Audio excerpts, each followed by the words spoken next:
Y'all, Gypsy Rose is on one. She just dropped some 2 a.m. text messages from Ryan Anderson. Nothing to be embarrassed about. What's funny is it's embarrassing if I start releasing her text to me. That's what would be embarrassing. Believe me, that's what would be embarrassing. Just saying. Won't be long. I'm getting sick of this shit. Before I show you those, I want to give you some context. The reason these were supposedly dropped is because Ryan just did a podcast interview and had a lot to say about Kristy Blanchard. Ryan blamed his divorce on Kristy Blanchard. That's nothing new.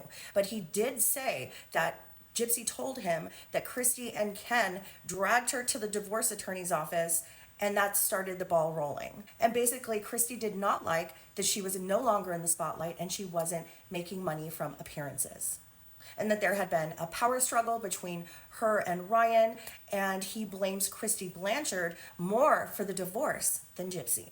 And just real quick, these were posted by GRB. So do we know that these are the correct dates? So GRB says this was sent in 9/24/2025. It reads, "You look so effing skinny. You look unhealthy and unhappy. But who gives an F?" And she's responding, "Who's this?" And then I'm waiting for an answer. Who is this? So I'm guessing Ryan was blocked at this time and he's sending it from one of those app phone numbers. But I have some questions on the next one. The next one is in regard to using fake names and fake accounts, leaving comments. This one is, "How dare you hide behind fake names to talk shit about me and us? At least have the decency to speak it to me personally and not behind fake accounts. Advocate for compassion on Instagram. What a joke. You are better than that. I always thought so. I still have yet to talk shit about you. You know my effing number, my real number. Call me if you have something to say. I guess you can only call when you need me to tell you how wonderful you are to make you feel better. Only one in your effing life that has not betrayed you in some way. And this is what I get." And then obviously that this one is covered with the date. And then it goes, "Prison, left you alone, crying in your pillow in my ADD." So Ken, obviously. "Don't forget that shit. I won't. Still haven't turned on you yet either. It will be a sad day if that ever happens to you." There was a user in the comment section that was going hard for Gypsy, right? Defending Ken, defending Kristy, blaming Ryan, taking the blame off of GRB. It almost seemed as if it was GRB herself, except the person in the comments name was Ash Blonde, and the person referenced in Ryan's text is Advocate for Compassion. Are Ryan's texts that we don't know actually the date on them, we just know what GRB put, is that even in response to this? Because the names are different. So here's Ryan's response to the story with the text messages that GRB dropped. Tell her the truth, they tell her off. So, hides behind other names. Shit sucks. I'm not embarrassed. I have nothing to be embarrassed about. I have nothing to be embarrassed about. I stood on business and I meant what I said. So, nothing to be embarrassed about. What's funny is it's embarrassing if I start releasing her text to me.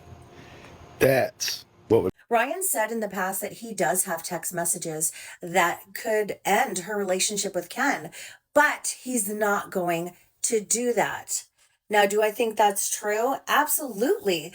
One thing about GRB, she always has to have a man on the back burner. She does, y'all. It's part of the triangulation. It's adding another person into the mix of her relationship. She did that with Nicholas Godejohn. She had Dan.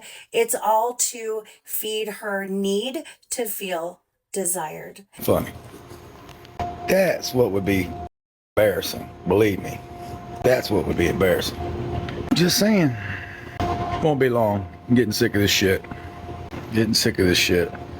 Because all I did was tell the truth. It is sad that I'm the only one who hasn't betrayed her and she treats me like shit. Yeah, I have nothing. Okay. I've proven that over and over again that I always have shit. I can tell you a story about last time she said when she called me. She doesn't want that story getting out either.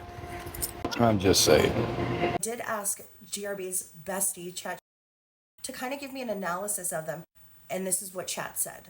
So, behavioral and tone analysis. The tone is aggressive, emotional, and personal, not typical of an outsider. The writer speaks as though they have firsthand knowledge of private conversations and timeline details that aren't public.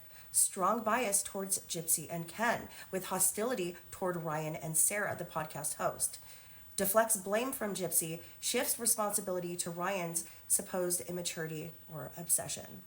And of course, Kristy Blanchard had to get into the mix, commenting that if Sarah wanted the real story, she's available to give it. So I'm just so confused here, genuinely. GRB was called out by Ryan and other people for this ash blonde person, which a lot of creators, a lot of viewers, and Ryan seem to think that that is her. So in her defense, she puts up these screenshots of messages sent by Ryan at around 2 a.m., like WTF. And it's Ryan complaining about a fake account, commenting, talking shit about him and them and everything. But the name he references doesn't match Ash Blonde. So are these old messages? I'm confused. But surely Gypsy would not provide false information. She doesn't do that. I honestly don't even care enough about this particular situation to look even further into it. But I wanted to give y'all the information, the latest, not only tea, but it is so important to her character and what this says about her. How she's so quick to deflect blame. It's all about pushing this pro-Gypsy cultivated narrative by any means necessary, even if it's fraudulent. Now, where have we seen that before? Just like in GRB's case. Now, if you are a supporter of GRB, this is just what I'm starting to say now.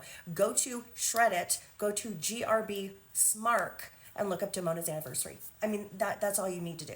Come back, tell me if you're a supporter.